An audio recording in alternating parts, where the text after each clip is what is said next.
solemnly swear that the testimony you're about to give in this cause now and hearing shall be the truth, the whole truth, and nothing but the truth, so help you God? I do. Thank you. Good morning, sir. How are you this morning? Excellent. Good. Folks, can you, I just need to speak with our assistant chief for a moment. Folks that are listening on our live feed, it's come to my attention, and I'm not accusing anyone of anything because we're all making our way through this trial and trying to figure out the rules of the trial. My understanding is that these proceedings are being so-called live streamed, and obviously, or maybe not obvious, we also have a public phone line open that's court sanctioned that is broadcasting the audio of the trial. I want folks to know that those folks that are on the witness list may not watch the live stream, listen to the live stream, or listen to our court-sanctioned open telephone line of any of the court proceedings. The whole point of removing those folks from the courtroom is so that their testimony will be their own testimony, their own memory, and not that of other witnesses. All right, so I've instructed both sides to tell the folks that are here on their side of the witness list that they are not to watch the live stream, listen to the live stream while it is going on, listen to our open phone line. That also means that at the end of the day today, they're also, until they testify, they're also not to listen or watch any rebroadcast of those things. Again, we want a transparent, impartial, open trial that where folks are testifying based on their own memories. Okay? Thank you. And Commonwealth, you may proceed.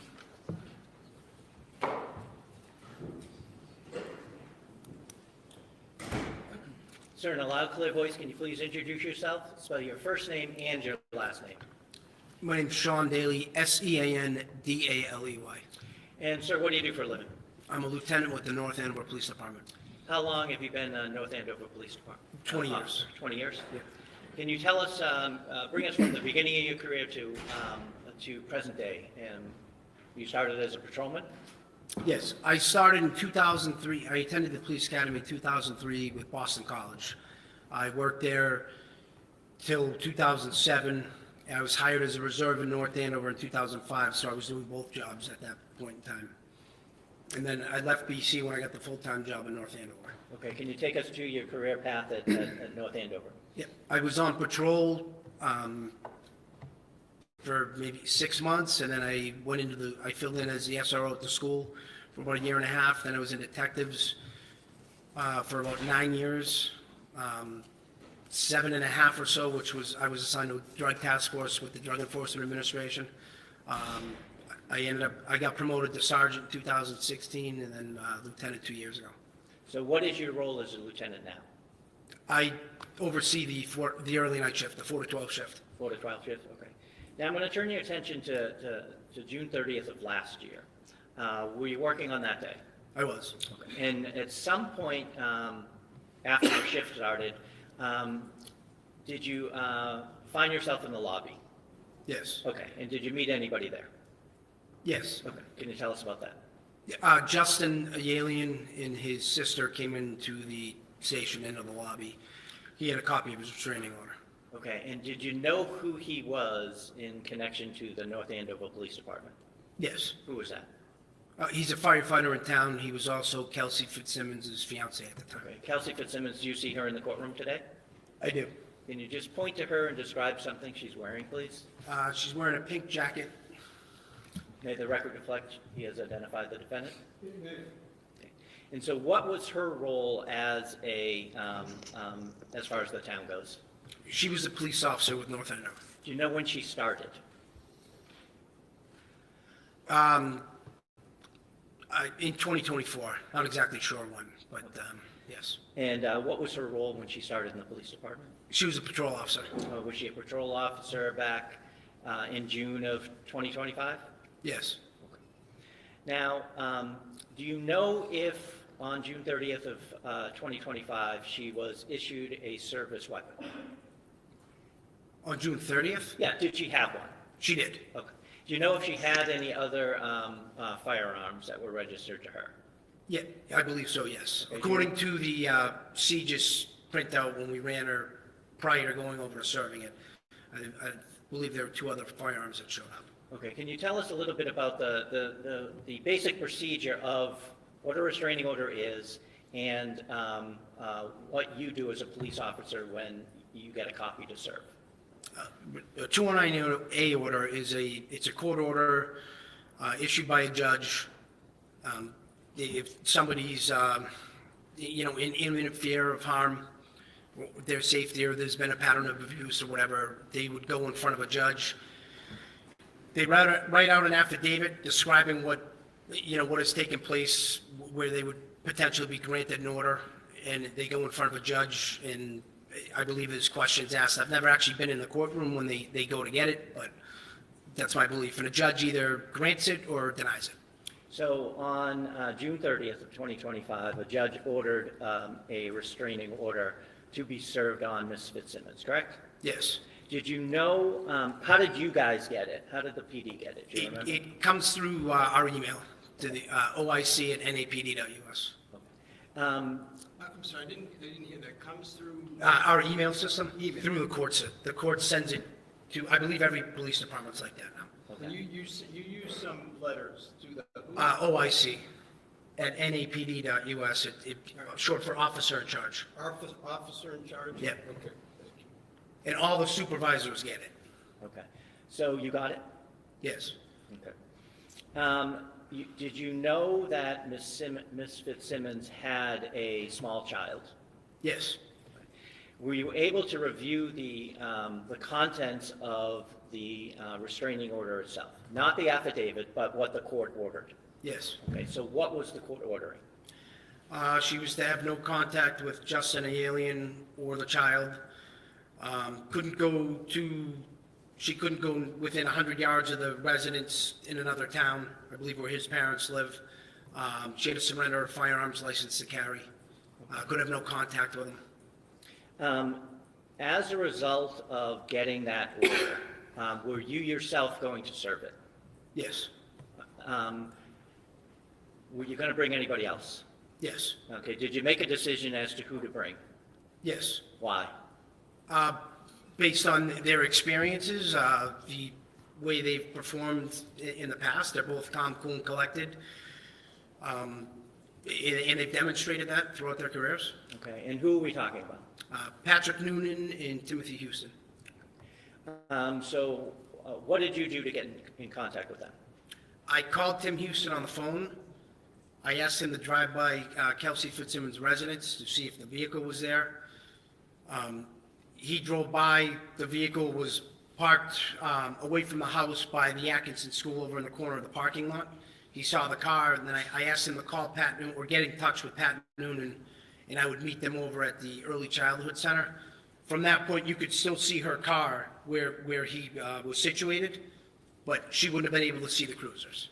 Okay, and so you did that. Yes, Did you make your way over to the meetup spot? I did. And who was there when you got there? Patrick Noonan and Timothy Houston. Did you formulate a plan as to how you were going to serve the order? Yes. Okay, and what was that? So I explained the order to both of them, let them know exactly what we were there to do. Explained that we had to deal with the custody of the child, or the exchange also, and that she had firearms in the house. We were going to have to seize those. Did you make a plan with Justin Alayan concerning the child? Yes. What was that? I took his phone number before I left. I told him to stay in the lobby of the police department until I called him. When I called him, he'd come over to pick up the child. Did you make your way over to the residence? Yes. And what was that address? Do you remember? No. No problem. How did you get there? It's Phillips Brooks Road, I'm not sure of the number. Was it 125 maybe? That sounds familiar, yes. I'm sorry, what road? Phillips Brooks? Is that 2 words? Yes. Thank you. How did you get there from where you originally met up with Noonan and Houston? We drove. Okay. Where'd you park? We parked in the school parking lot, which if you were looking at her house, it would be over on like the right side of the house. There's some trees and fencing there. We parked right over there. And did you walk over? We did. All 3 of you? Yes. Tell us what happened when you got to the house. We walked up to the house. I believe I rang the bell and I knocked on the door, and she came out holding the baby. And when you say she, Kelsey Fitzsimmons came out holding the baby. and so can you tell us about your initial interaction with her?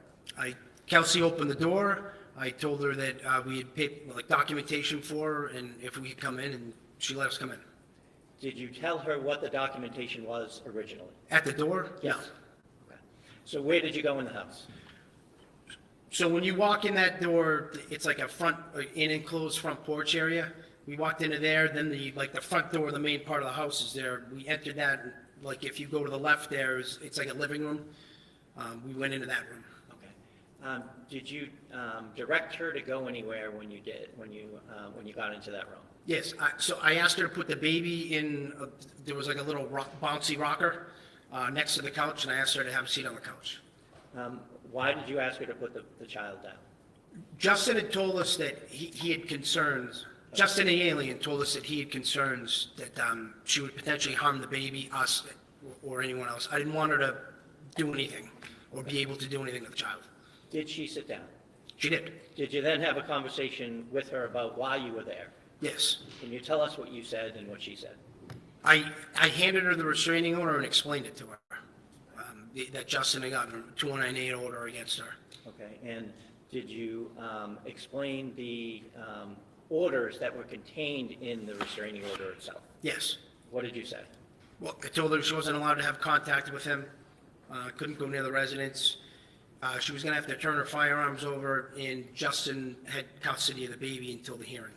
When you say the residence, it wasn't the residence where she was living, it was in... Yeah, whatever, Justin the alien listed an address, I believe, on the document. Okay. When you mentioned that you were going to need to seize her guns, did she respond to that at all? When I said we were taking your guns? Yep. No, I then asked her, where are your guns? And what did she say? She said they were in the basement in a safe. In a safe in the basement? Yes.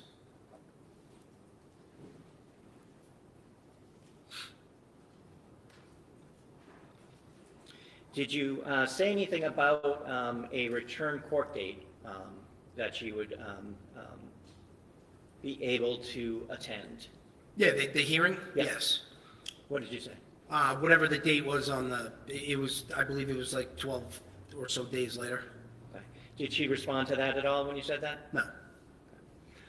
Do you know, as part of being a lieutenant at the North Andover Police Department and being a superior officer to Ms. Fitzsimmons, has she had occasion, if you know, to serve restraining orders herself in the past? Yes. She has? Yes. Well, what happened after you explained it to her and she told you her guns were in the basement? Well, then I explained that I was going to contact Justin to come over to pick up the baby. Okay. Did she say anything, if you remember, in response to that? To what? I'm sorry, repeat it? Sure. You had told her that Justin was coming to the house to get the baby, correct? Yes. Did she say anything in response to that? No, she didn't have any, she said like she was agreeable to it. Okay. Did she use her phone at all? She called her mother on her cell phone. What happened next? Sorry to interrupt, Nora, excuse me, just, Ms. Fitzsimmons is the defendant here, and she cannot see the witness. Oh. Can she kind of move her over here, Judge? Yeah, absolutely, yeah. I want her to be able to see. Yeah, of course, no, absolutely. You can move,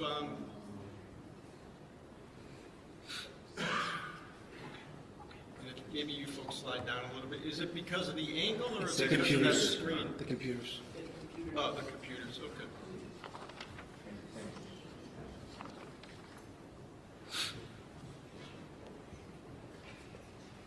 So it's, Ms. Thank you. Fitzsimmons, it's important that you and all council are able to see everything, okay? Thank you. Can you see? Can't see, yeah. You may have to sit 2 rows back there. I don't think that there's much that we can do about it.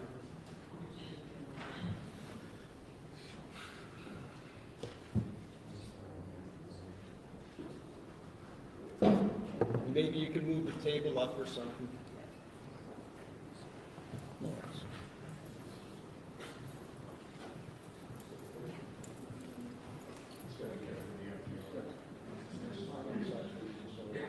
Thank you.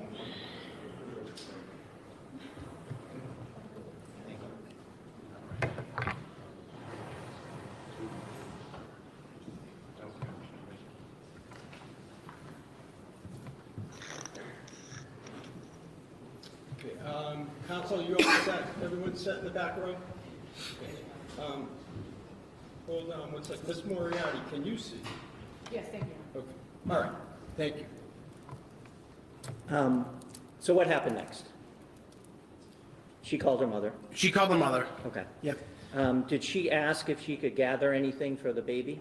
Yes. Okay, and so tell us about that. She asked if she could get some items for the baby, so the baby started getting fussy in like the bouncy chair. Officer Noonan ended up holding the baby for a little bit, and Tim Houston and I went around with Ms. Fitzsimmons into the kitchen first. She opened some drawers. There were some like jars and formula bottles, whatnot, that she was grabbing and putting in a bag. And then we came around. She went upstairs to the bedroom where the shooting occurred. I was with her. She walked in, looked around. We walked back out, went back down the stairs, and then she went into the room. If you're looking at the house, it'd be the room on the right that had like storage shelves along the wall. There were some diapers and other things like that she grabbed. Okay. Why did you escort her around? Because it's serving an order like that, you don't let anyone, I mean, we control the house, we control movements. Okay, so you wouldn't let her be in a room by herself No, or out of your sight? correct. Okay. What were you looking for as she was walking around the house? Any potential weapons. So now she's back downstairs in the room to the right if you come in the door, correct? Yep. She's gathering belongings. What happens after that? She started getting a little bit emotional for a second, saying she was gonna lose her job, etc. And I told her, you just relax, take a deep breath, you gotta let the process play out, maybe cooler heads prevail. And she actually kind of settled down a little bit. So what happened after you had that conversation? I called Justin to come to the house, and her mother showed up, right around that point. Who had the baby when her mother showed up? Do you remember? Officer Houston had the baby when her mother showed up. Was there a handoff at that point? When her mother showed up? Yep. Yeah, the mother took the baby from Officer Houston. Okay. So what happened next? Her and her mother were in the family room. She showed her mother the 209A order, and the statement was made that we were taking her baby, and I told her, we're not taking your baby, Justin is. And she ended up going back upstairs with Officer Noonan and Officer Houston. Okay, and you stayed downstairs? I did. Okay. At some point, did Mr. Elaine arrive? Yes. Okay, can you tell us about that? So Mr. Elaine arrived with his sister. They came in the house, and Kelsey was upstairs in the bedroom with Officer Noonan and Officer Houston. I had the sister take the baby out to the vehicle, and Justin grabbed some things and went out. He came back into like the porch area, the enclosed porch area, asked if he could go grab his suitcase and some items, and there was also, he had asked also, because she had his wallet and some other items from the weekend, he had asked if he could get those too, and Kelsey had agreed to give those back to him, Okay. or give them to him. So he had left the house, Do you know her name to be Courtney Alien? Yes, Elaine, excuse me. And she took the baby outside. yes. Justin went out initially, but then came back and asked permission to come back in the house? He went out carrying some items, and then he came back up and asked if he could retrieve some things, Okay. including a suitcase in the basement. Okay, and did he go down the basement? He did. Okay. After he went down in the basement, who was upstairs? Both Officer Houston, Officer Noonan, and Kelsey Fitzsimmons. Okay. At some point, did Officer Houston come down? He did. And where did he go? Do you remember? Officer Houston came down the stairs and told me that Ms. Fitzsimmons didn't want Justin in the house, so I told him to go around to the basement to basically hold him there, because we didn't want them interacting. So Officer Houston was gonna hold Justin the alien at the door over there, which is around the backside off the kitchen. And, Okay, and Officer Noonan is still upstairs overseeing the defendant? yes. What happened next? Maybe a minute later, I'm down in the family room with Kelsey's mother and the child. They're over by the couch. She's holding the baby. I'm standing right basically on the wall of where if you pivot around the stairs would be to go upstairs. And the front door opens kind of funny.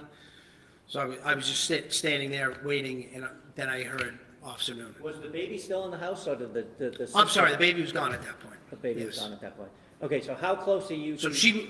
Kelsey's mother's still downstairs in the living room or family room with me. She's over by the couch, and I was standing by the wall. By the wall near the... Closest to the staircase to go up the stairs. Okay, did you ever hear Officer Noonan or anybody else start to come down the stairs at all? After Officer Houston came down? Yes. No. What happened next? What happened, I heard Officer Noonan call out in like a loud authoritative voice, "Kelsey, don't do it, Kelsey." Okay, and what happened after? Hold on one sec, so I can catch up, please.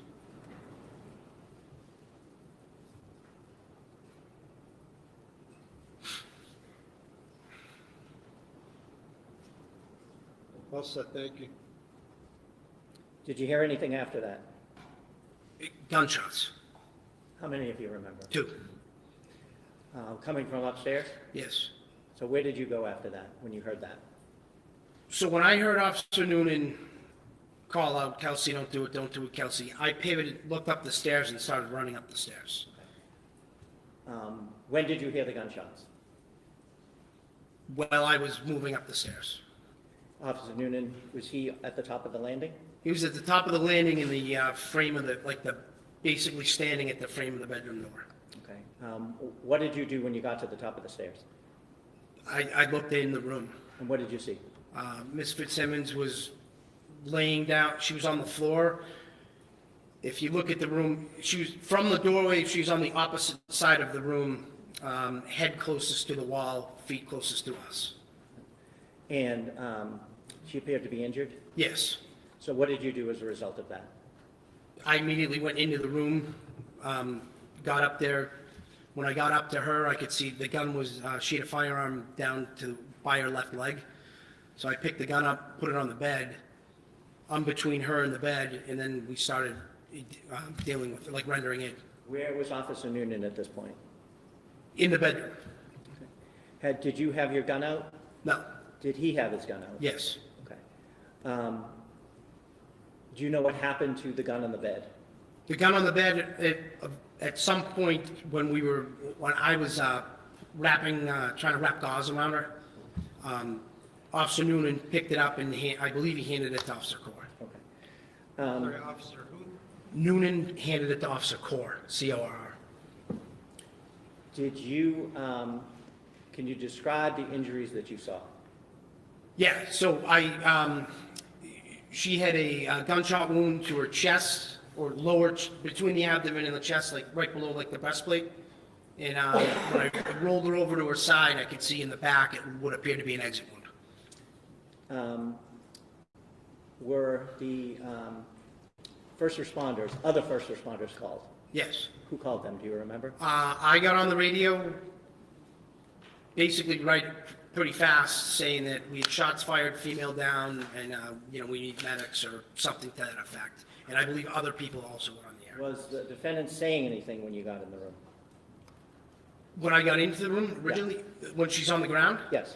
yeah, she kept saying, "I'm sorry and I want to die."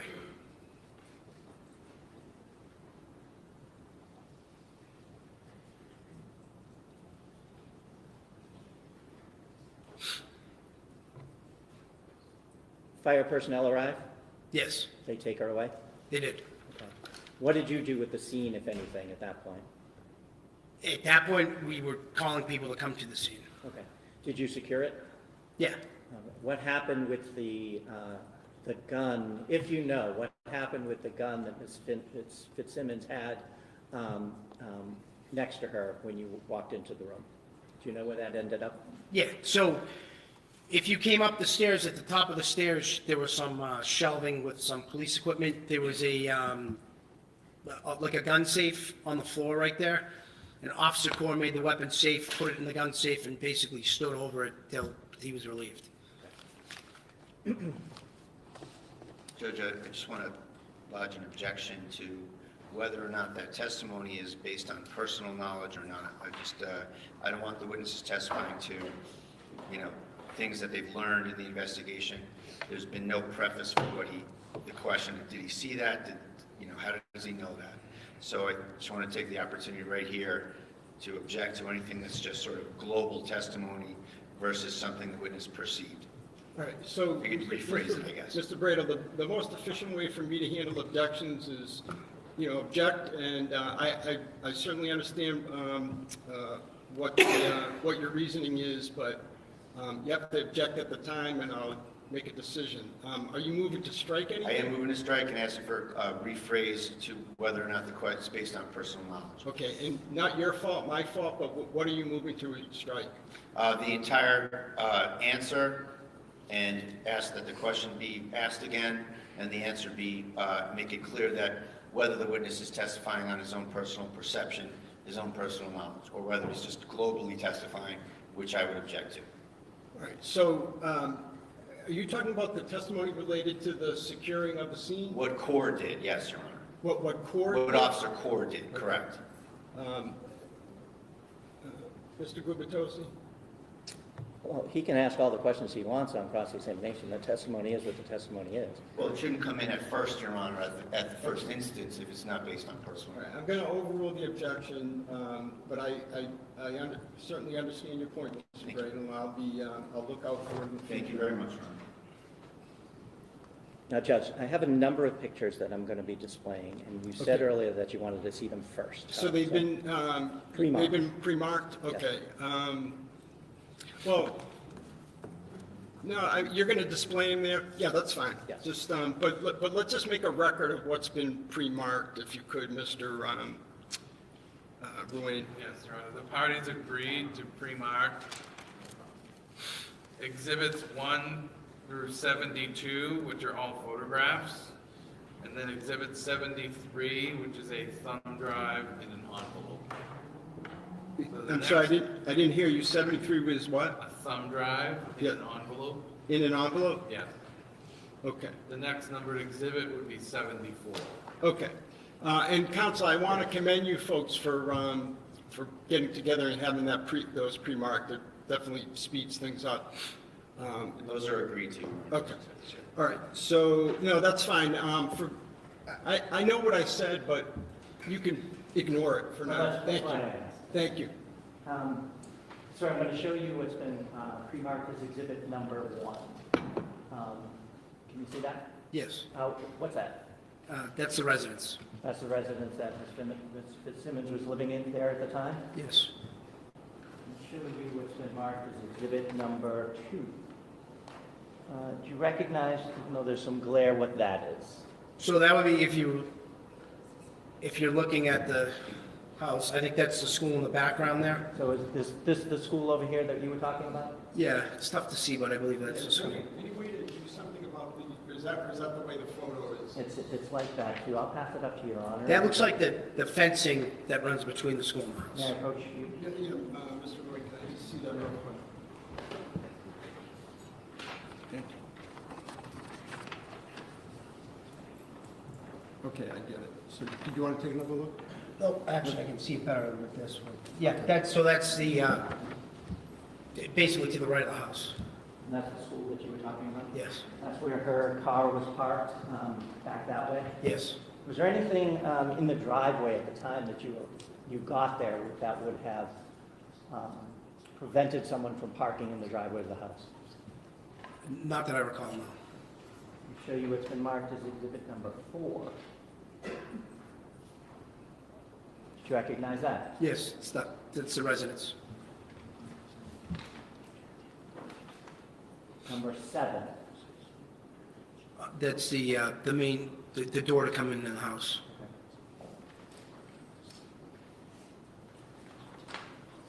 Number 8.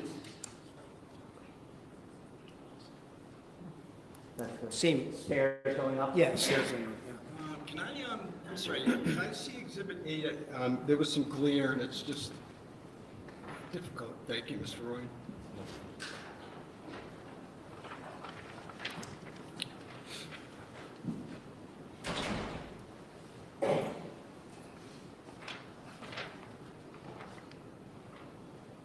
So were these photos taken that night?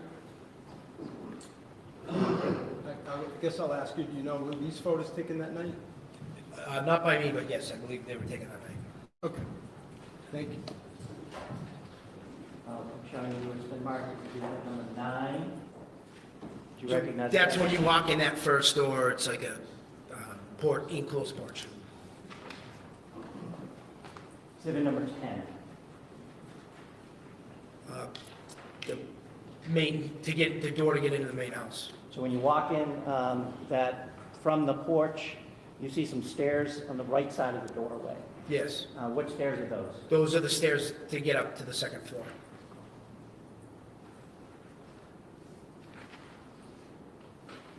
I'm going to show you exhibit number 13. You recognize what that is? Yes, that's the living room. So as you walk in the front door that we were just looking at, to the left, Yes, okay. Do you see where Ms. Fitzsimmons was sitting when you asked her to take a seat when you first got in there? yeah, so where that blanket, the red and black checkered blanket is on the couch, she was just to the left of it. So right here? Can I, let me just excuse for one moment. Can you folks in the back row see the photos? Yes, Your Honor, I'm okay with where it's at. If I could just inquire. from the- Sure. We can see it, thank you. Okay, I just want to make sure, thank you. Yeah, go ahead. I'm going to show you what's been marked as exhibit number 14. Do you recognize what that is? Same room. This is a different angle. Yep.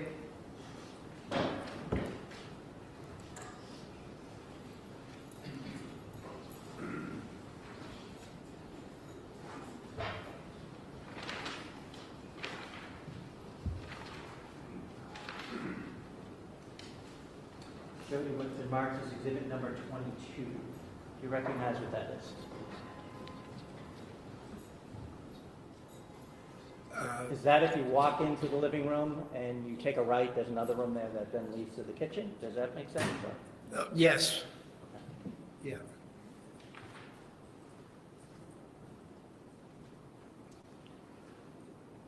Is that room that we were just looking in? into? Correct, same.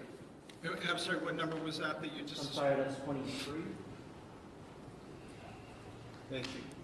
I'm showing you what's been previously marked as exhibit number 25.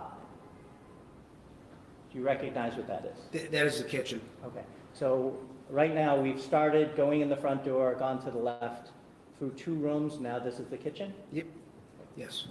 And is this where you said Ms. Fitzsimmons was gathering bottles and... So just past the refrigerator, you can't see it in this photo, but there was some drawers, like a cabinet that she'd opened, there were some jars and things in there.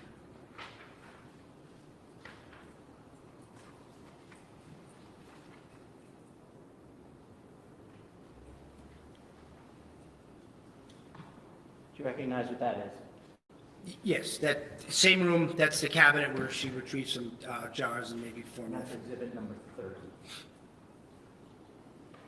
So that, when you say the same room, you mean the It's kitchen? the kitchen, yeah, part of the kitchen, just different angle. I'm gonna display, to clarify, number 29. That's as you walk into the kitchen, and to the, in the photo, to the left of the photo is that, the drawers that we were just talking about? Next to the refrigerator, yes, yes.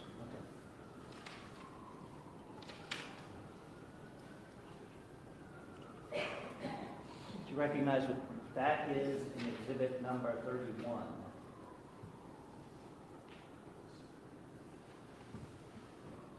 No, Would that be the stairs down, going down to the basement? potentially, yeah, Okay, well, I'll get that. sorry. And do you recognize this room? Yes. What room is that? It's, I'm sorry, what exhibit number are you displaying? 32. Thank you. it's off of the kitchen. Okay. So and now we almost went around the whole house in a circle? Yeah,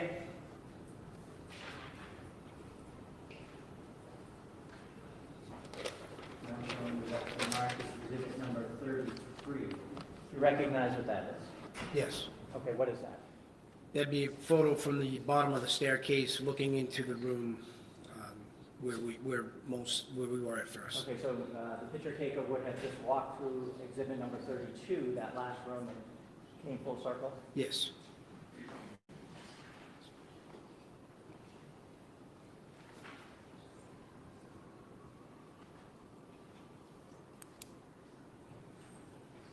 Show you what's been marked as exhibit number 35.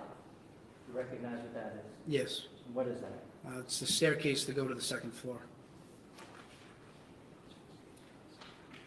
Number 36. You recognize what that is? Same staircase. Mr. Gubitosi, can I see that before you, because there's some, it's hard to see. Thank you.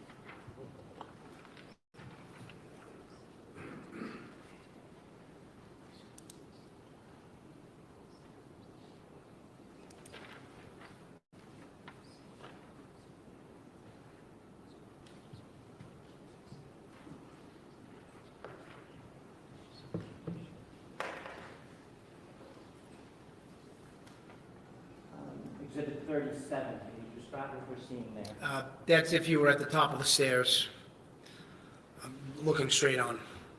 And appears that there's a room to the right. Which room would that be? That's the bedroom where the shooting occurred. Exhibit number 38. That's a photo from the top of the stairs also. Okay, that's in the. You see a room on the left side of the photo. Is that what we call the baby's room? Yes. Mr. Gubitosi, may I see exhibits 37 and 38? I'm just getting some glare. Thank you.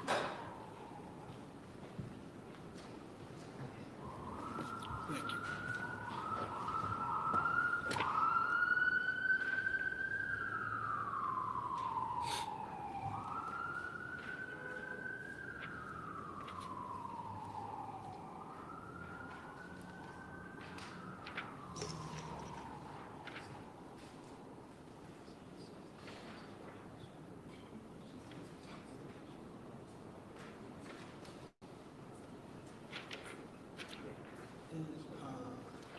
I'm sorry, Mr. Gubitosi, do you mind, on exhibit 38,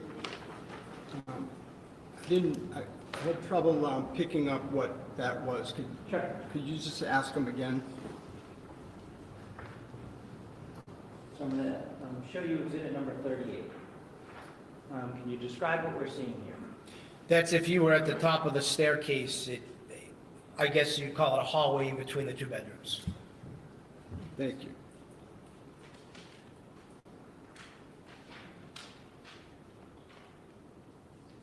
Exhibit number 40. That's the baby's room.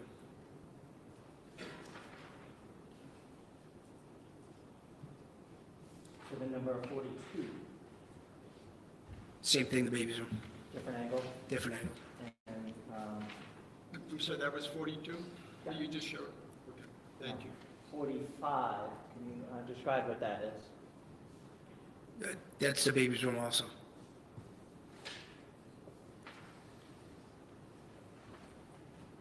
Exhibit number 46, you recognize what that is?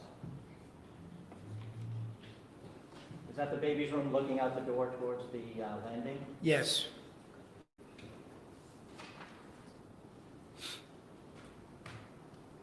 And exhibit number 49, do you recognize what that is? That's a picture from the hallway into the room where the shooting occurred. Into the bedroom?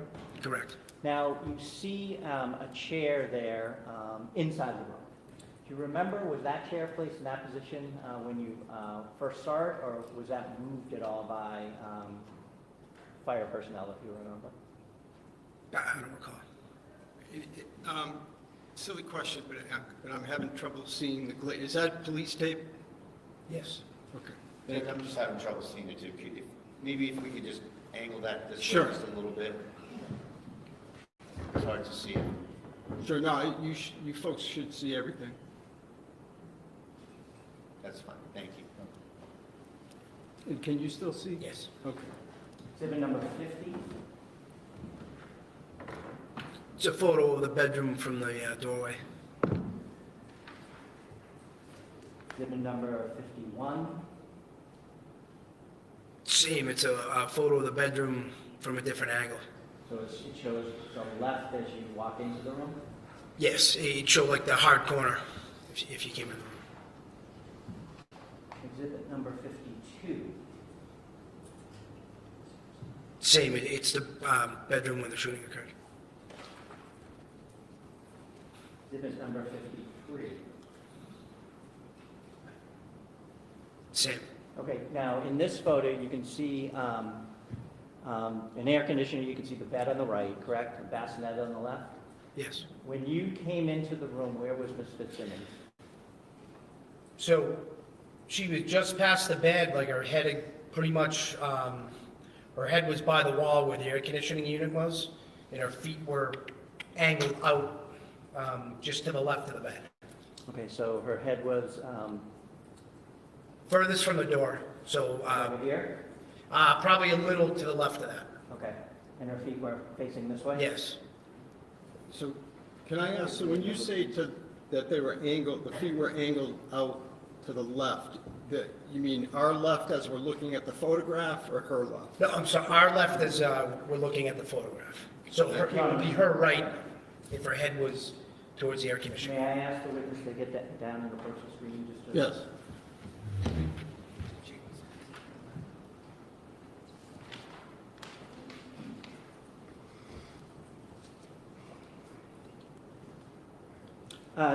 Could you just describe the positioning of Ms. Fitzsimmons when you first walked into the room? Yep, she's basically here. Like if my hand was her body, it was kind of laid like this. Her head was right over in here, and her feet were over here. And where was the gun?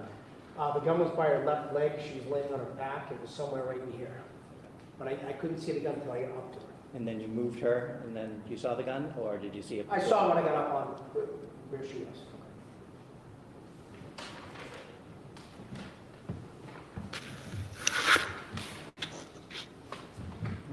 Show you what's been marked as exhibit number 55.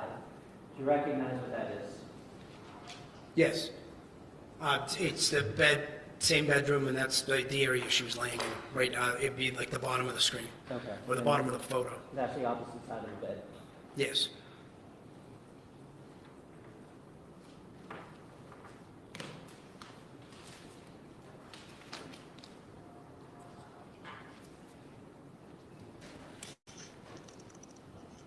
Now, when you went up there and you were attending to Ms. Fitzsimmons and after, did Officer Noonan say anything?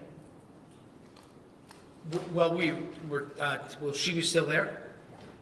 No. Did he say anything Well, after? actually, yeah, I mean, we were both telling her to, like, just breathe, calm down and breathe. Okay.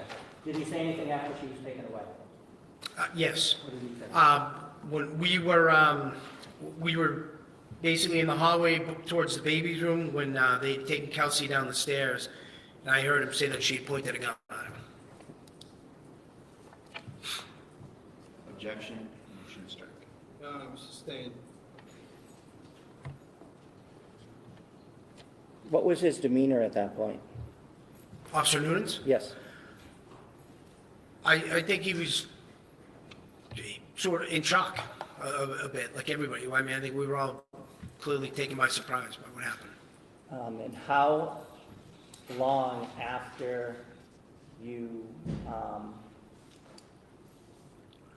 after the shots were fired, did you have a conversation, without saying what it was, with Officer Noonan about what happened?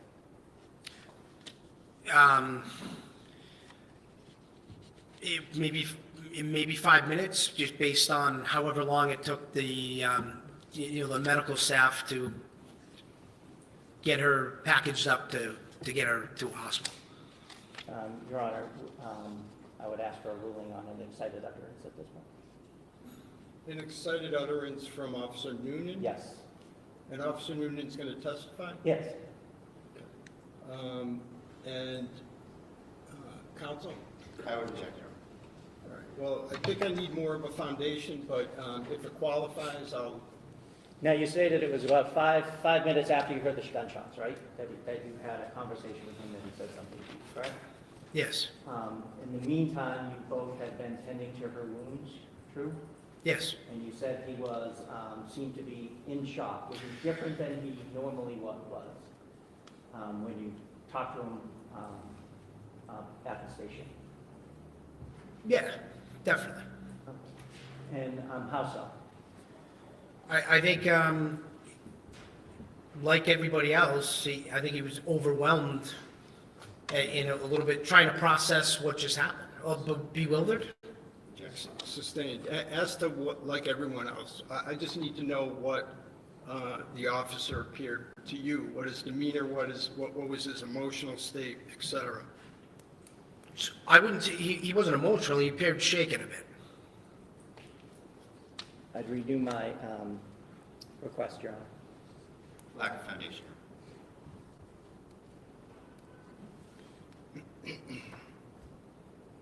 And this was 5 minutes after what? After the shooting, 5 minutes after, I'm sorry, this is to you. 5 minutes after the shooting. So how long did it take for the fire department to remove Miss Fitzsimmons? I'm guessing around 5 minutes, it may have been quicker. Fire department was there that quickly? The fire department was there very quickly, yes. All right. I'll tell you what, this sounds like seems like a good time to take a break, our morning break. So, and I will rule on the objection when we get back. All right, so we will stand in recess, say, for 15 minutes. Will that work for everyone? Thank you. Okay. All right, thank you. All rise, please.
Hey, everybody. All righty. This is Kristi with a cold, unfortunately. But here we are. Hey, everybody. All righty. Oh, boy. I better mute myself on the TV. Huh? Unfortunately. But here we are. Oh, boy. I better mute myself on the TV. Huh? There we go. All righty. Well, here we are. This has been interesting so far. A lot of things not going exactly as I thought they would, as well as some information that I thought they had that they don't have. So we've seen opening statements, and we've seen part of this first witness. This is Officer Sean Daly. He was present at the serving of the uh, restraining order. So he was present at the shooting, but not actually physically in the room at the shooting. He heard some things. Uh, we now know there is no body cam. So that makes this a very interesting case, because there's definitely going to be a lot of argument about what really happened in that room, and there are only two people who know, really. So Officer Noonan is the officer who shot Kelsey. He also is who is being portrayed as the victim in this case, which I find very interesting and kind of hard to get my head around, frankly. How do you call this guy a victim? Nothing happened to him. I mean, he says she pointed a gun at him. She says she didn't, that she pointed the gun at herself. Yes, the officer that shot her was alone with her. It's confusing stuff. The defense and prosecution openers tell very different stories. So it's interesting to see what the judge is going to do with that. Um, Officer Daly, there's a fair amount of hearsay in what he is saying, and the judge is struggling with that, I think, a bit. So is the prosecution. So we shall see where they fall with this. Who's going to whose story is going to ring more true. One of the things that the defense said in their opener that made a lot of sense to me is that if Kelsey had immediately pointed her gun and pulled the trigger at Officer Noonan, why was he saying, Kelsey, no, Kelsey, don't do it? Wouldn't he have automatically been firing at that point? If she's pointing a gun at him, he would have fired on her. Don't you think? Like that was crazy to me, to think that he would have been telling her not to, rather than shooting at her if he truly feared for his safety. That element really bothers me. The other part of this that bothers me is that the gun was apparently under Kelsey's body, under her left leg. How did the gun get under her left leg if she was pointing it out at the officer when she was shot?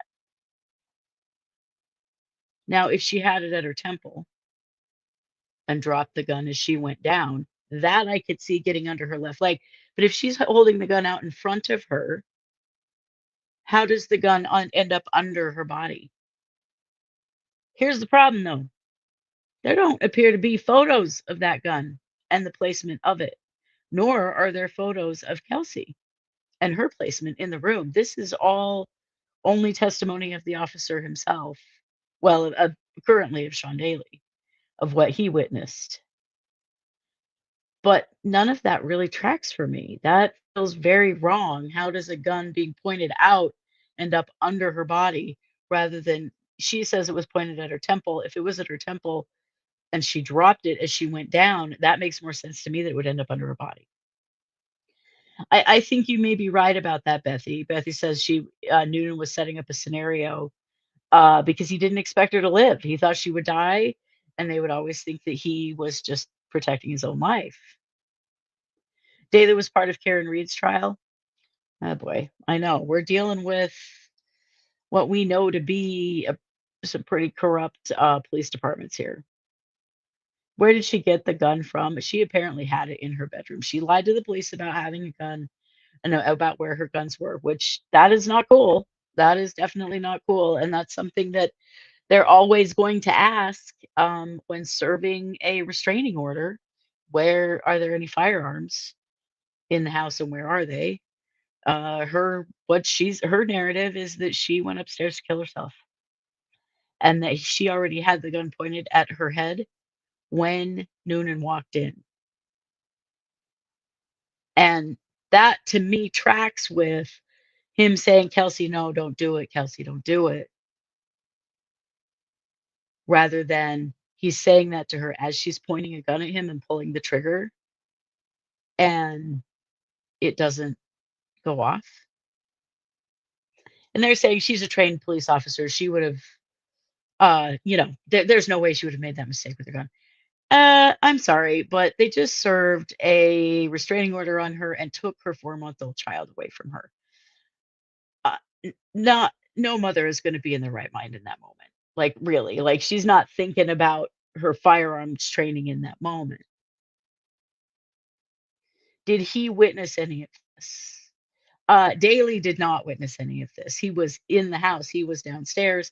He heard the shots. He didn't see any of it. We'll see what Noonan has to say. I'm sure that Kelsey is going to testify. She will have to, because she's got to tell her narrative. She's got to tell the judge, this is what happened. This is what I did. I just don't see how any of this adds up to being assault against Noonan. I mean, they tried to charge her with attempted murder in the beginning, and the grand jury was like, yeah, we don't see attempted murder, but they did charge her with assault. Yeah, right? Isn't there a lot of reasonable doubt here already? Just don't, it's not tracking for me so far. And there's a lot of arrogance here that I don't love either. So we shall see. They're on a very quick break, hopefully, because this court doesn't seem to do anything very quick. I got to say, though, I am appreciative of better sound and better video today. It's improved quite a bit, although it would be real great if the prosecutor spoke into his mic. I don't know. Maybe that would be something he could consider doing that would make life easier for everyone listening. Also, before they got started, a bunch of witnesses, prosecution witnesses, were sitting in the audience and had to be told to leave. What the hell? Prosecutor hadn't already had a conversation with them that, like, hey, you can't be in the room and listen to the trial if you're going to testify. And then after the opening statements, then they had to have a conversation because they needed to make sure that everybody knew that witnesses also could not listen to an open phone line that they have that is audio or watch any of the live streams. Like, what the hell? This is Prosecutor 101, isn't it? Seems to me that it is, but we haven't seen a lot of great stuff happening as far as making sure that their witnesses are not tainted.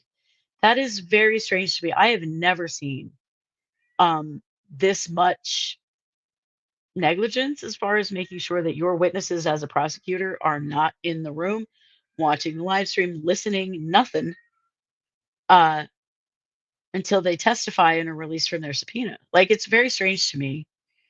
Well, that's interesting, Rosanna. Rosanna says, every court proceeding I've ever watched from Massachusetts feels like it's the first time anyone there has ever been to court. Well, it did feel that way. It did feel that way. Yes, they've been showing photos of the house, photos of the scene, not photos of Kelsey and the placement of the gun, mind you, because those are the key photos, but they don't seem to exist. But just photos of the house, and the photos are terrible. There's a terrible glare on them. They're so bad the judge can't see them. He keeps asking, will you bring me this one and this one? I couldn't really see it. Like, what is happening? And remember, this is a bench trial, so that evidence is being shown specifically for the judge, and the judge can't even see it. Not great. Not great. I don't know. All of this is concerning for me. I just am not convinced that Kelsey did anything illegal here. She did something what's a court word? Imprudent. What she did was imprudent. And what she did certainly was dangerous in trying to kill herself. But I don't think she tried to kill anybody else. I really don't. But we shall see. They will be back shortly from break, and I'm curious to hear Noonan on the stand. There's been a whole lot of protecting Noonan and talking about, what a super excellent, fabulous cop he is. And I don't really like that. We also know now that there was an internal investigation that cleared him. Curious about that. I don't know. This whole thing, it's confusing as hell. And it definitely is very much a he said, she said kind of situation. And that is concerning. So, right. She was desperate and not in her right mind. That's very clear. She'd been struggling with postpartum depression, and now they come in and they take her baby. They also tell her she's not allowed to have a firearm. She was just returning back onto patrol as an officer from maternity leave, and they took that from her too. So a lot of issues here. Let's see what happens. We'll be back live with court here very shortly. Fingers crossed. Thanks for being here live. Appreciate it. If you're seeing this after the fact, appreciate you as well. Really enjoying this new format we've got here on the Trials channel. So stick with us. Let's see what happens in the Kelsey Fitzsimmons trial. Thanks for being here, guys. All right, so we left off, and the Commonwealth seeks to admit a statement made by Officer Noonan at the scene as a spontaneous utterance. The defense has objected. Does either side want to be heard more? I would, Judge. Please. I would like to be heard.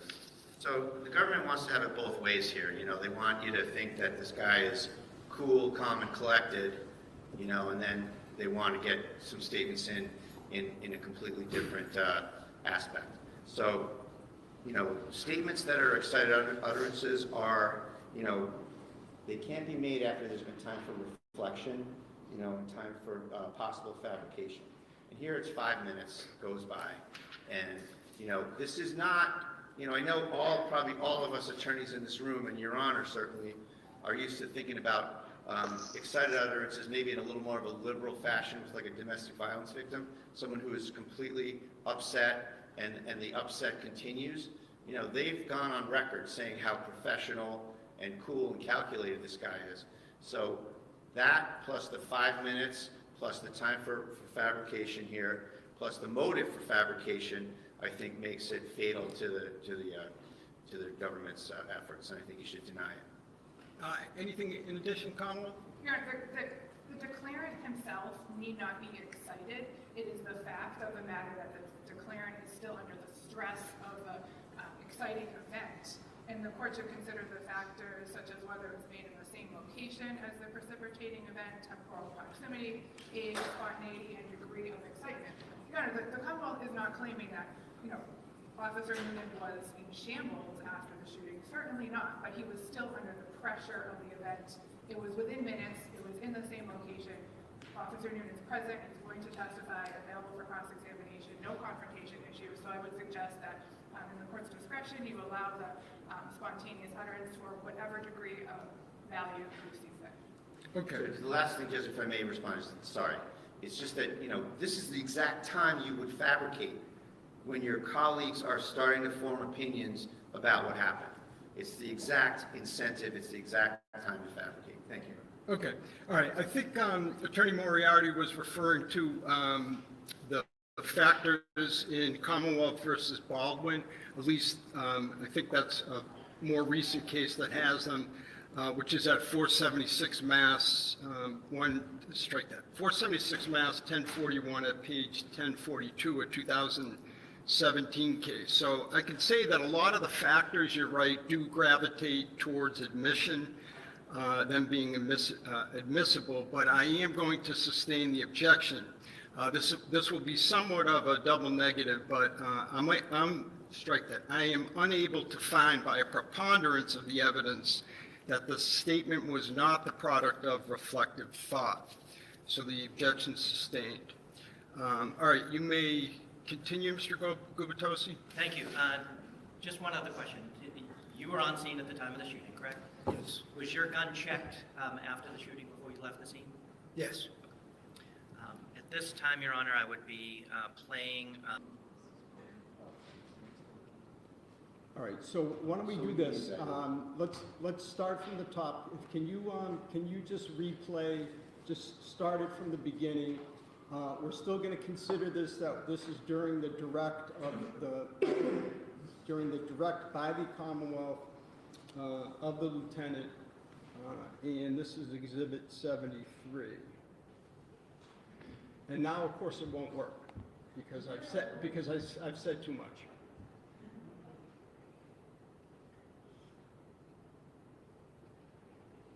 Okay, thank you.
conclusion? Okay. And, all right, so we've ended Exhibit 73. The Commonwealth has no further questions on direct at this time? Okay. All right, so cross-examination. Thank you.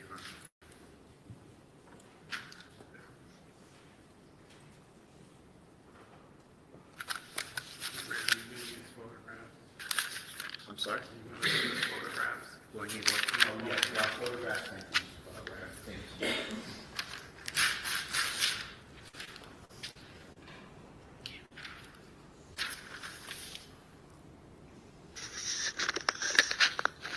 Lieutenant Daly, good afternoon or good. All right. That's all right, I just need to be able to see Mr. Bradley.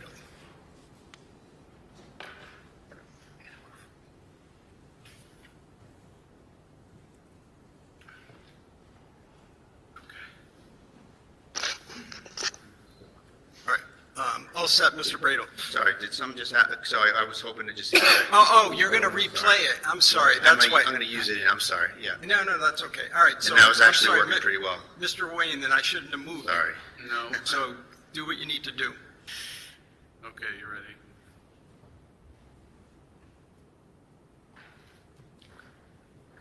All right, may I inquire, Your Honor? Thank you. Yes, Good afternoon, sir. good afternoon. So we've never spoken before, correct? Correct. And you did not write a report in this case? I did. And where is it? Who did you write it to? Where did I write a report? Right, when did you write it? Afterwards? And was it submitted in discovery? I don't know, I wasn't involved in that. Okay. Now, as far as preparing for trial, did you meet with the Commonwealth to do so? I did, And how many times did you do that? once, And when was that? Friday, last Friday. Last Friday? Okay. And so it's been obviously since June 30th, since this happened, correct? Correct. And you've been on the job with Officer Houston? Correct? You've been on the job with Officer Noonan? Yes. Now, in terms of this incident, isn't it true that you spoke with Justin Alayan at the police department before going to Kelsey's house on June 30th? Yes. And was that in person? Yeah, in the lobby. And how many times did you speak with him altogether? In the lobby? Or Anywhere about about this? If I had spoken to him at a work, like if he was on some type of a medical event, I mean about this incident, about the Oh. service of the restraining order. just in the lobby. So And once- then when I called him on the phone to come over to the house, I've never spoken to him on that. All right, how did you get a hold of his phone number? Because he gave it, I asked him for his phone number when we were in the lobby before I left, and I told him to wait in the lobby till I called him to come over. How did he come to be at the lobby of the police station?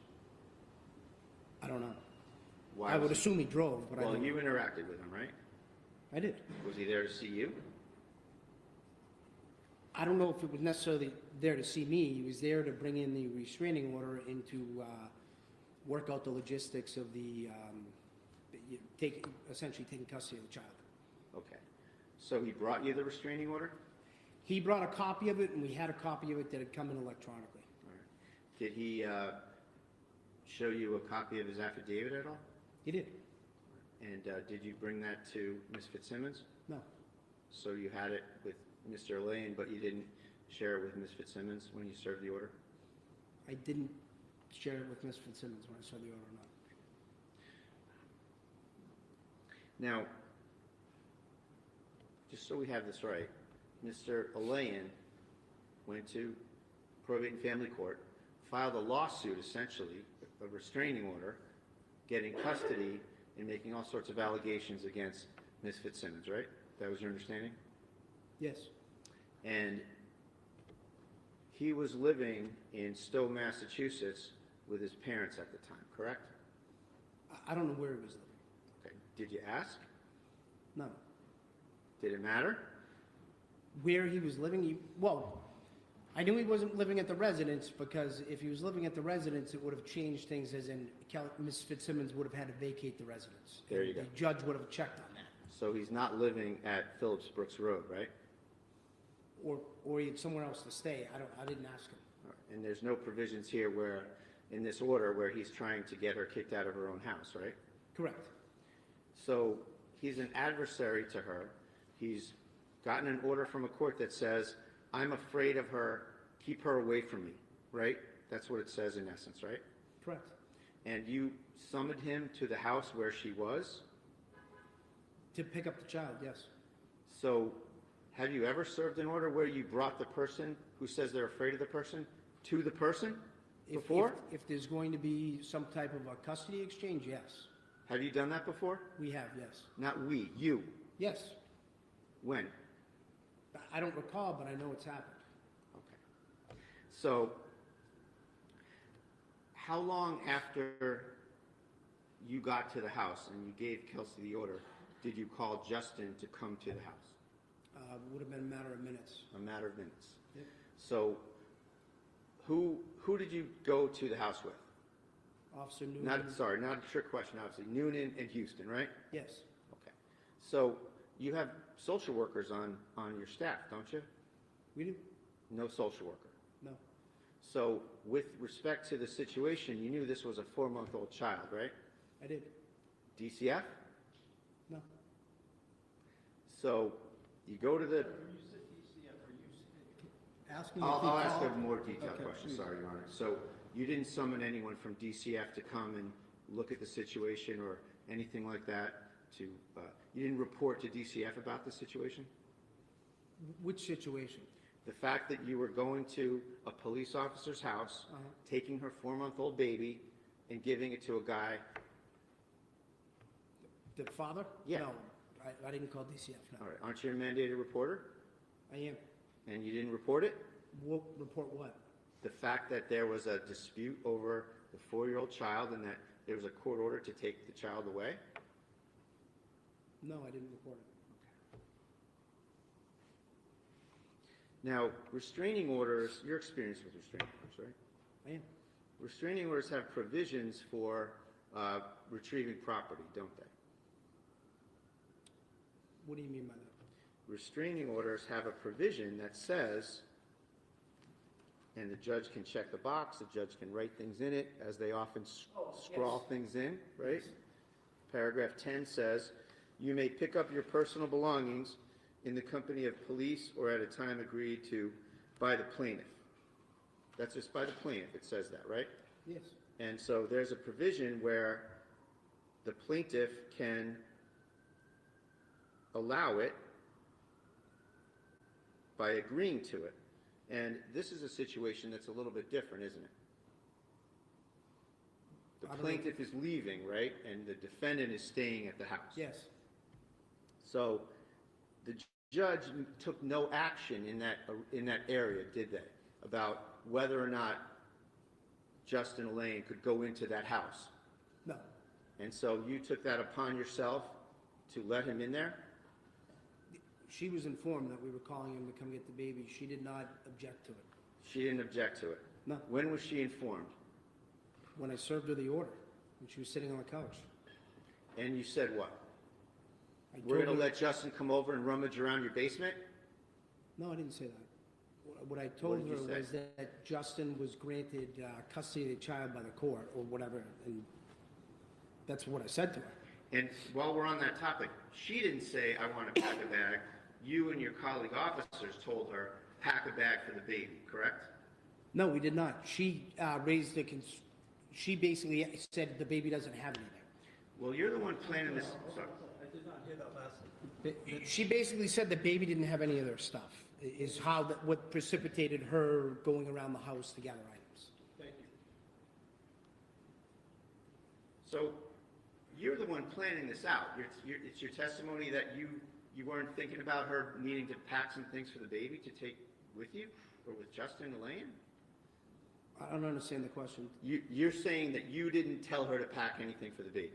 That wasn't part of your plan, in other words? No. The fact is not Noonan, not Houston, you told Kelsey Fitzsimmons, pack a bag for 2 weeks for your baby, didn't you? No. And so it's your testimony that you had no plan, no thought process about getting things for the baby. Is that right? I don't know that I didn't have a plan, but what precipitated her going around the house and grabbing items was her bringing it up to me. So you're saying that was just sort of a spontaneous thing that she took upon herself? Yeah, Okay. So you get in there, Kelsey has the baby. She's doing regular mom things, right? She's coming home, she's got the baby in her hands, she's got sweat clothes on, she's walking around the house. yes, No signs of upset or trauma to the baby until you get there and tell her what's going on, right? yes. Well, when I first told, she was calm when we first told her what was going on. Sure. And then you told her what was going on. When I told her what was going on, she was still calm. She called the mother on the phone, but she didn't become emotional at that point. And the baby started to cry. Yeah, And at that point, you asked her to put the baby in a rocker. Is that right? no, she put the baby in the rocker before she sat on the couch. At some point, Kelsey picked the baby back up because the baby was crying, Correct. and she was in the middle of feeding the baby, right? When you got there. Which, I don't know that. So, There was a bottle, I don't know what she was doing before I got there. okay. There was a bottle with formula or whatever there, yes. And she told you that she was feeding the baby and that she needed to keep feeding the baby, right? Actually, yes, yes. Okay. And then she hands the baby to who? Officer Noonan, Okay. She handed the baby to Officer Noonan, correct. right? And she gave the bottle to Officer Noonan, and Officer Noonan fed her baby, correct? I believe so, yes. So her state of mind towards Officer Noonan, 5 minutes before the shooting, or 10 minutes, or whatever it is that you're someone that can feed my baby. You're someone that can take my baby, right? Somewhat argumentative, overruled. She did that, right? She did what? What I just said. Did you ask the question again? She gave Noonan her baby. Oh, yes. And she gave him the bottle and he fed her, right? Yes, And nobody forced her to do that. She made a decision to do that on her own, right? yes. Now, you said that Kelsey had started in 2025? That's what I have in my notes. That's not No, right, it was is it? before, I believe it was 24. Okay, well, it's 23, Okay. is it not? I'm not positive of the date. It's been a few years. All right. It's fair to say that you hired her, right? I did. You trained her for 6 months you were her DI for 6 months, right? Drill Correct. instructor? Yes, She was the treasurer of the police academy when she was there, right? she was. She came on the job and she worked under you on many shifts, right? During field training and I believe briefly afterwards, yes. All right, so she's an officer from 23 that you know well, and she's been there a while, right up until going out on maternity leave and then coming back, just about to come back June 30th, right? Correct. And as of June 30th, she was slated to go back on the schedule for July 4th, right? To go back on patrol, yes. Yes.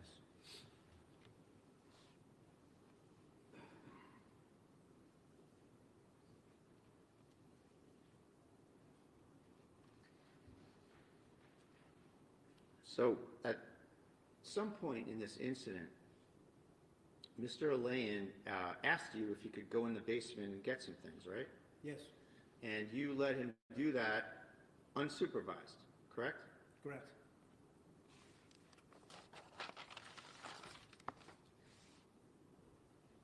Isn't it required that an officer accompany the person with the consent of the homeowner? I'm not sure.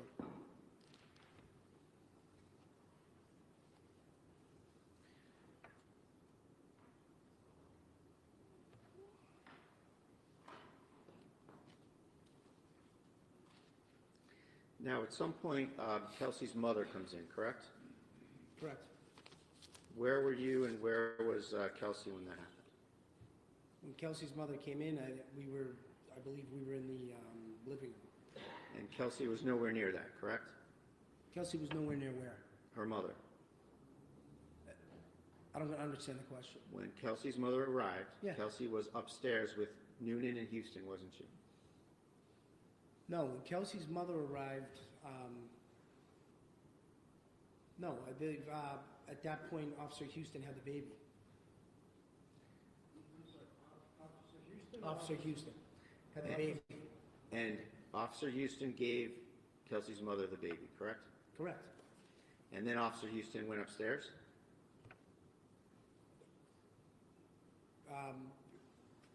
I'm not positive at that So point. at some point, you're downstairs, Houston and Noonan are upstairs with Kelsey, correct? Correct, yes. All right. Where was Mom at that time? The She was mother. in the living room With who? with the baby, And where were you? in the living, in the living room, So you're with her? yes. Okay.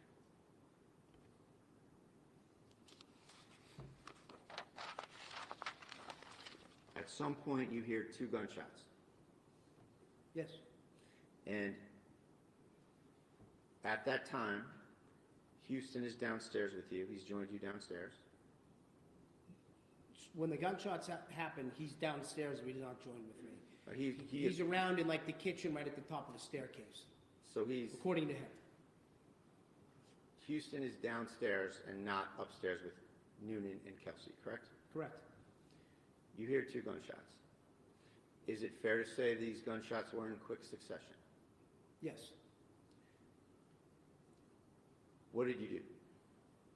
I was running up the stairs when the shots were fired. All right. Did you see the shots? No, I heard 2 loud bangs as I was running up the stairs. Where was Noonan, if you know?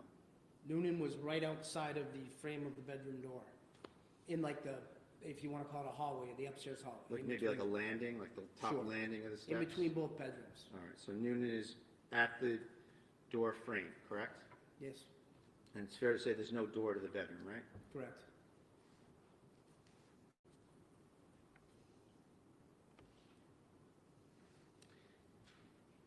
When you get up the stairs and look into the room, what's the first thing you see? Her feet Where were they? over, on the other, the far end of the bedroom, by the bed, Kelsey's feet. correct, And she was on her back. yes, She had a gunshot wound to the lower chest. yes,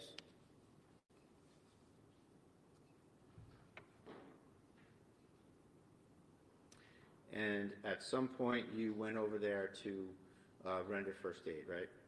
yeah, it was pretty much immediately, Okay. And Noonan is covering the scene with his firearm, correct? correct. Now, when you went up to Kelsey, what was the first thing you did? Was it in terms of first aid or in terms of securing the firearm? Secure the firearm. All right. And where was the firearm? The firearm was by her left leg. All right. Isn't it true that when you were interviewed by the CIC representatives, you said that the weapon was under her leg? I didn't hear that. Under what? Yes, you said it was under her leg when you were Yeah, it was interviewed. by her left leg. Like, Well, under is different than by. when I was able to see the firearm when I got up to her, I could There's not no see question it. before you, sir. I'll ask you a question. So, today you're saying that it was by her leg, correct? Yes, And we agree that when you were interviewed by the CIC months and months ago, you said that the firearm was under her leg, correct? I'd have to look at the exact statement, but Sure. May I approach her? Yeah.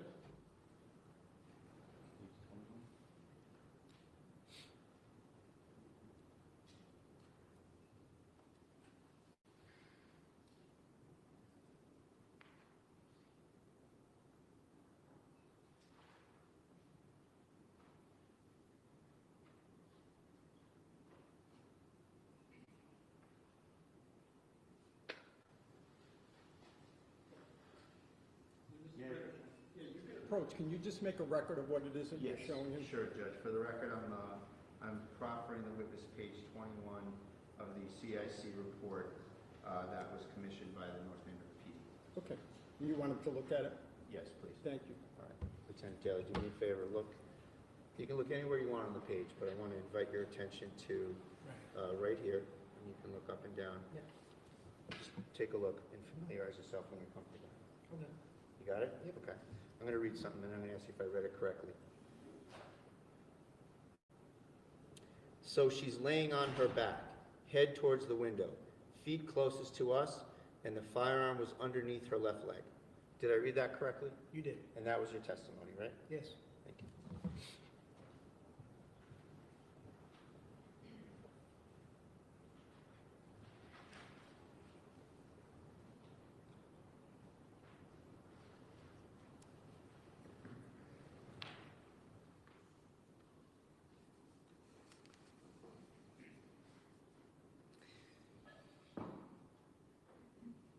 Why did you roll her over? To see if there was an exit wound. And did you tend to that? Yes. And at some point, Kelsey said, "I'm sorry, I want to die," correct? Correct. And when was that? During that time. Was Noonan anywhere near her? Yeah. What was he doing? I don't know. I mean, he was right by me, but I was wrapping gauze around her, trying to at that point.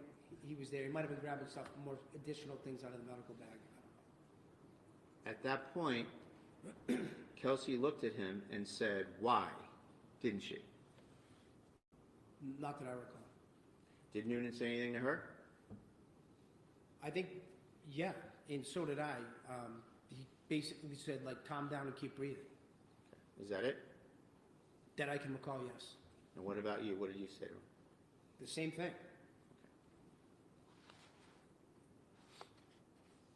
Now, you were asked if you had your gun checked as a result of this incident. What? I don't mean to put you on the spot. And you can go find it. But do you know your gun serial number? No, I don't.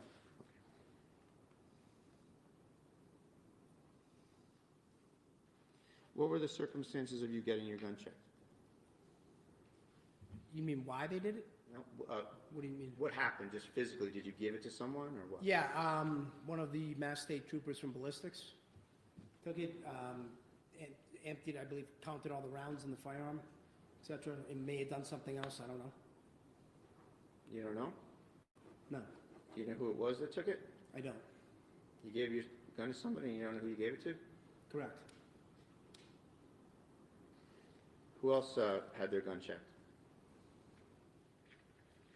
I believe all three guns ended up getting checked, maybe not there, but, I don't want you to speculate, so so I wasn't present when anyone else had the gun checked. okay, I appreciate you trying to help. Just my question is, what's your personal knowledge of who got their gun checked? Let me ask it a better way. At that time, What did you see? Who Oh. got their gun checked? I didn't. Okay, so you don't have any personal knowledge of anyone else getting their gun checked? At that time, no. Okay. Did you witness someone else giving up their gun and getting their gun checked at another time period? No. So the whole state of your knowledge about guns being checked is that your gun was given to someone, you don't know who it was, but they took out the bullets and the cartridges and inventoried it, is that it? Well, I didn't give it, I gave it to a Mass State trooper from the ballistics team. I believe there were three of them over by the truck. I don't know which one I handed it to. I didn't ask him his name. But yeah, that's what happened. Okay. Did they do the things you said in front of you about inventorying the cartridges and all that? I saw him unload and make the gun safe and empty the magazine. And at that point, I walked away. Okay. Did you sign a receipt or anything, or a chain of custody or anything at all? No, because I got the firearm back once they did whatever they did. And when did you get the firearm back? At some point after that same evening. That same evening? Correct. Okay.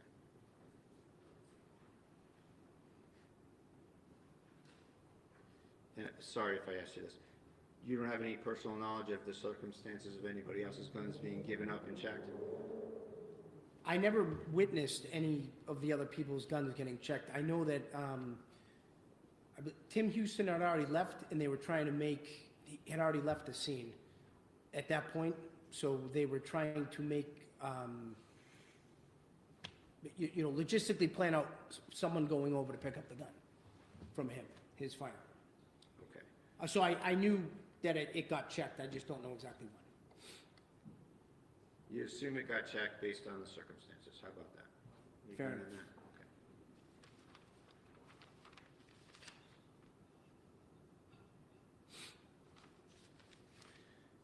Okay. Now, you spoke with Justin Elaine at the lobby of the police station before you went to the scene, right? Yes. We talked about that. Now, up until that conversation, did you have any information any further information from Justin Elaine about the circumstances of Kelsey's state of mind that day, or anything that was going on with Kelsey that day? Prior to seeing him in the lobby? When you were speaking with Justin Elaine in the lobby, Yeah. had you already had any information about Kelsey's whereabouts or actions that day? From Justin? From anywhere? Oh, yes. Okay. Were you aware that she was waiting for him at the park in town? No, I wasn't aware that till Kelsey told me that when we went to the house. Isn't it true that at the police station, Justin Elaine said to you, "I wouldn't be surprised if she shot the baby right in front of you," right? Yes. And that added to your mindset about going to see Kelsey, didn't it? I don't know, I don't That understand was the part of the question. quantum of evidence or thoughts or presumptions that you had in your head, right? I think it raised my awareness, And that was communicated to Noonan, wasn't it? both Noonan and Houston, yes. And so that statement from Justin Elaine, it's fair to say, contributes to an increased level of vigilance towards Kelsey when you got there, right?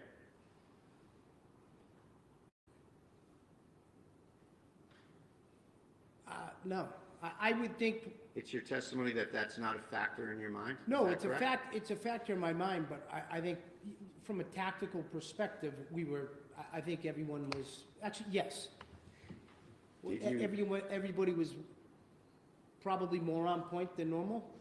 Did you consider Justin Elaine's motive for saying such a thing, or credibility or lack of credibility of him saying such a thing? Overruled, just yes or no? Did I consider, I'm sorry, can you Did ask you me? consider the source? How about that? No. He was a plaintiff in a domestic situation seeking to get custody of his baby and her baby through an ex parte restraining order, right? Sustained. He was adverse to Kelsey Fitzsimmons, wasn't he? Yes. Sustained. I'll strike him. Did you have a conversation with your fellow officers about the credibility of such an assertion about your own officer that you hired, trained, had on the job? So you're referring to Ms. Fitzsimmons? Yes. Overruled. I'm sorry, can you? Yeah, did you think about what he's saying? How did that affect your state of mind towards Kelsey? I don't know that, I didn't take everything that he said as 100% factual. However, there was a court order in place where we had to go serve the documentation. Regardless, I don't know, that was my state of mind. Did you consult with Justin at all relative to this restraining order before you met him in the lobby? No. Well, you talked to him on the phone, right? Before I met him in the lobby, no. Oh, you didn't? Okay. I talked to him on the phone when I called him to come to the house. That's the only time I've ever spoken to him on the phone. May I have one moment, please, Your Honor? Yes.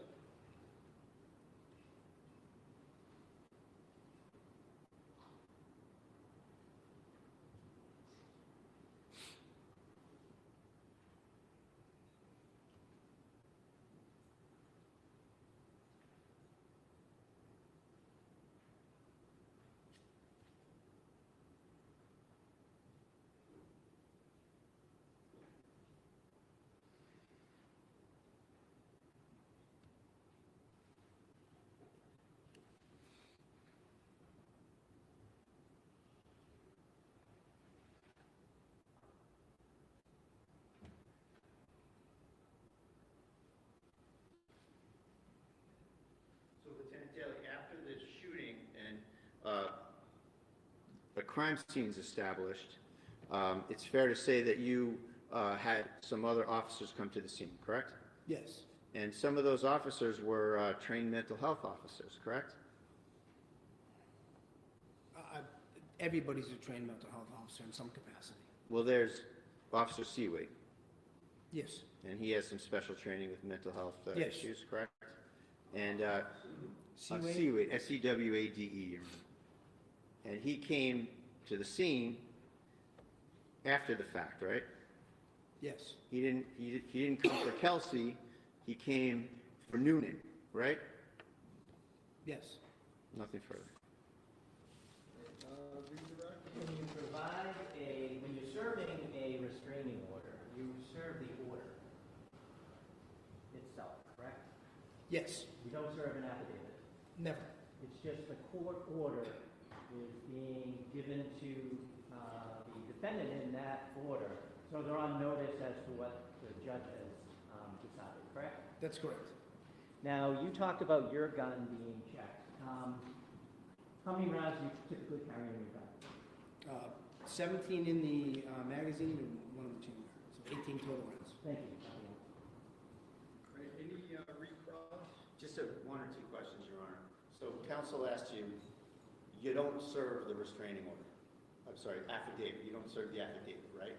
Correct, I never have. So is there some rule that says you can't? Not that I'm aware of. So you had the affidavit in this particular circumstance, right? Yes, And you didn't give it to him, that's correct. and you could have. I don't know, my understanding, we've never, I think as a general rule or practice within our PD, I'm not familiar with anyone ever serving a restraining order, including the affidavit. Well, when someone walks into the police station with the order and the affidavit and shows it to you and uses it, it's not a big deal to make a copy and hand it to the defendant, is it? Well, the document I served was a document that printed, that was sent to me directly from the court, not what he gave me. I just made a copy of that and remained in the OIC office. It's fair to say that in the circumstances where you don't give an affidavit, it's when you've gotten something from the court via the system, the OIC email, and they don't give you the affidavit, so you just serve what you get, right? Right, which is what I served at. Right, and this situation is different because you had the affidavit in hand, right there, and you could have brought it, couldn't you? And you know no rule that says you shouldn't. Not that I'm aware of. All set? Well, you're not getting involved in the matter. Hold on, The court hold on. decides, right? Are we going on to redirect? I'd like to. All right, a couple questions. You're not getting involved in the matter that the court decided, like a probate matter, correct? Correct. You're simply going and serving the restraining order for what the judge found, right? That's correct. No, thank you. Do you have any re? No, you're. All right. Let me just see if I have a question or two. I do not. Okay, you may step down. Thank you. And I'm wondering, why don't we, should we break at this point for a lunch break and come, and then we can come back at 10:02? Sure. Great, okay, we'll stand at recess. All right.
All righty, squad. Well, uh, lunch break at this point for an hour. So they'll be back at 1:50 p.m. Eastern, 11:50 a.m. Mountain. Well, we learned some things, didn't we? This is wild, but one of the things we learned is that Justin told the cops that he wouldn't be surprised if Kelsey shot the baby right in front of them. Holy shit. Talk about controlling the narrative, setting up the situation, leading the police to believe that she is a dangerous person coming into the house. Now, Kelsey didn't behave like a dangerous person, though, did she? She behaved like a mother. She was concerned for her child. This is hella traumatizing. They're taking her baby. And then we have the reality that she, in her mind, is going, I need to make sure that my child has all of the things that he needs when he goes with his father. And so she's going around the house gathering things up for the child because of course she is. She's a mom. And she's despondent, obviously, about what's happening here. The discrepancy in his statement in his testimony today versus his statement in the investigation, the internal investigation, that the gun was under her left leg. And today he wanted to say by her left leg, and that that's somehow the same thing, was very telling. Daly was really defensive and difficult on purpose. Also, he's not very good at testifying, is he? But I mean, it's pretty clear that in the past, he has said that the gun was under her left leg. I think that's going to be a key element for the judge. I don't know how you get from pointing in front of you at someone to falling back with when being shot, that the gun isn't on top of you, on top of your body or in front of your body, versus under the leg. But if you're holding the gun here at your temple as you drop it and as you fall, where's it going to go? Under your body, under your leg, right? Boy, that was wild. Yes, the all of the pictures and film that they insisted on showing definitely did show us that her house was clean, that baby was being taken care of. All concerns about the safety of the baby came from Justin Alayan, and only Justin Alayan. These things, this was an ex parte order, and what that means is it's a single party order. It is a statement of one individual with no evidence to back that up and no input from the other individual. These orders are used in the protection of domestic violence victims. Did Justin just take advantage of that? Tell them whatever he thought they should hear to make sure that he got his child? The whole incident, from the time that the police arrived to the time that the paramedics were hauling Kelsey out of the house after the shooting, is 18 minutes. This happened really fast. I don't know. Daly was pretty sus to me. He was defensive. He did not like what the defense had to ask him, obviously. He was showing a bias there, which is interesting because police officers normally try not to do that, but Daly really wasn't trying, was he? I don't know, guys. You tell me what you think. Yeah, I'm curious, Bethy, to hear from Kelsey's mom as well. She was there. She didn't witness the shooting. She was present in the house when it occurred. The video of Justin in the basement is quite something, isn't it? They sent him down there alone. They knew there were firearms in this house, and she had told them they were in the basement. And yet he went unsupervised into the basement of the house. That was weird. and he was gathering up his stuff. And, you know, there are allegations now of drug use for him. And it makes me wonder what he had in the basement, what he was keeping down there, you know? Um, his behavior was interesting. As some of you pointed out in the chat, yeah, he's a firefighter, which means that he's trained in first aid. He didn't go to render any, though, did he? He booked it out of there as fast as he could go and never came back. Right. Kelsey was a fellow officer, but boy, they didn't treat her like she was one, did they? No, not at all. Right, Bethy. And he was gathering whatever he wanted from what is at this point Kelsey's house because he is no longer living there. He should have been supervised. That's bizarre to me that they allowed him to go down there alone. Yeah. That's interesting. Rosanna says, I'd be curious to hear from other officers if there was some jealousy or some kind of a rift, or if they decided they hated her based on their firefighter buddy's word. Or is this about not liking women in the police force? There's that too. Gotta remember, she's a woman. She's also just had a baby, and she's a cop. Right, he ran out with nothing. Yeah, he left all of his stuff behind. And I mean, I get like freaking out because there's a shot, because there's a shooting, but you're a freaking firefighter, dude. Should you not go back and see if you should be rendering aid? The mother of your child is in that house and there has been a shooting. He didn't give a shit, did he? He booked it out of there.